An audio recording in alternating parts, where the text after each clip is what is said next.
માંગરોળના ધારાસભ્ય શ્રી ગણપતસિંહ વસાવાએ પોતાના વતનના વાડી ગામે મતદાન કર્યું હતું। લોકસભાની ચૂંટણી યોજાઈ રહી છે ત્યારે 23 બારડોલી લોકસભા મત વિસ્તારમાં આવતા ઉમરપાડા તાલુકાના વાડી ગામે મતદાન કર્યું હતું। આ સમયે ગામના સરપંચ શ્રી ભૂપેન્દ્રસિંહ વસાવા તેમજ નરપતભાઈ વસાવા, કૃપાલ વસાવા સહિતના આગેવાનો ઉપસ્થિત રહ્યા હતા અને મતદાન કર્યું હતું। તેમણે મતદાન કરવા લોકોને અપીલ કરી હતી। ધારાસભ્ય શ્રી ગણપતસિંહ વસાવા પ્રતિક્રિયા આપી રહ્યા છે। મિત્રો, સમગ્ર દેશમાં લોકશાહીનું મહાપર્વ ચાલી રહ્યું છે।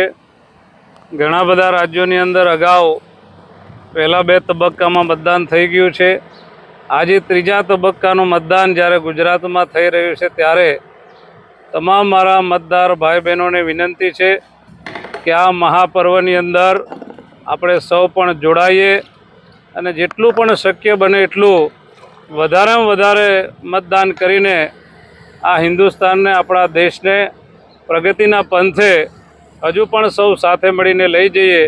એટલે આ લોકશાહીના પર્વમાં શક્ય બને એટલું મતદાન મતદાતા ભાઈ બહેનો વધારે કરે એવી આ મીડિયાના માધ્યમથી હું સૌને વિનંતી કરું છું।